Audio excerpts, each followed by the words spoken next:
ഡൽഹിയിലെ seat വിഭജനത്തെ ചൊല്ലിയും India മുന്നണിയിൽ പ്രതിസന്ധി. കോൺഗ്രസിന് ഒരു സീറ്റ് മാത്രമേ നൽകാനാകൂ എന്ന് ആം ആദ്മി പാർട്ടി നിലപാടെടുത്തു. ഒരു സീറ്റിന് പോലും കോൺഗ്രസിന് അർഹതയില്ലെന്ന് ആം ആദ്മി പാർട്ടി MP സന്ദീപ് പഥക് പരിഹസിക്കുകയും ചെയ്തു.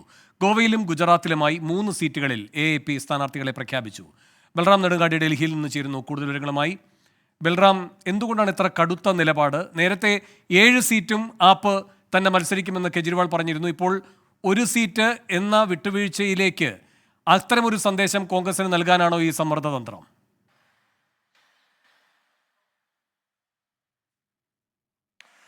വേണു, ഇന്ത്യ മുന്നണി രൂപീകരിക്കുന്ന ഘട്ടത്തിൽ ഡൽഹിയിൽ കോൺഗ്രസുമായി സീറ്റ് ധാരണയ്ക്ക് തയ്യാറാണെന്ന് ആം ആദ്മി പാർട്ടി വ്യക്തമാക്കിയിരുന്നു. ഡൽഹിയിലെ 7 സീറ്റുകളിൽ 4-ൽ ആം ആദ്മി പാർട്ടിയും 3-ൽ കോൺഗ്രസിനും എന്നായിരുന്നു ധാരണ. 2019 തെരഞ്ഞെടുപ്പിന്റെ ഘട്ടത്തിലും ഇത്തരത്തിൽ ചർച്ചകളിലേക്ക് എത്തിയിരുന്നുവെങ്കിലും അന്തിമ തീരുമാനമാകുന്നതിന് മുമ്പായി ഡൽഹിയിലെ കോൺഗ്രസിലെ ഒരു വിഭാഗം ഇതിനെതിരെ രംഗത്തെത്തിയതിനെ തുടർന്നാണ് സഖ്യം തകർന്നത്.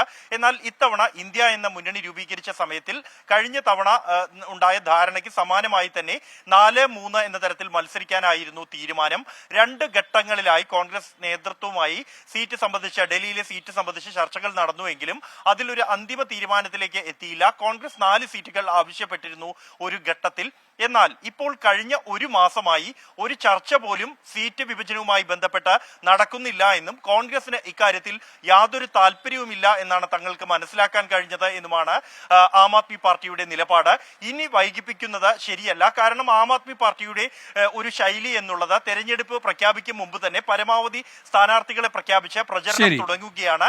അതുകൊണ്ട് തന്നെ ഡൽഹിയിൽ ആം ആദ്മി പാർട്ടി 6 സ്ഥാനാർത്ഥികളെ പ്രഖ്യാപിക്കുന്നു. ഒരു സീറ്റ് കോൺഗ്രസിന് മാറ്റിവെക്കുന്നു. അതിന് പോലും കോൺഗ്രസിന് അർഹതയില്ല എന്നാണ് സന്ദീപ് പഥക് വ്യക്തമാക്കിയത്. വേണു, ശരി. ബൽറാം നെടുങ്ങാടിയാണ് ഡൽഹിയിൽ നിന്ന് വിവരങ്ങളുമായി ചേർന്നത്.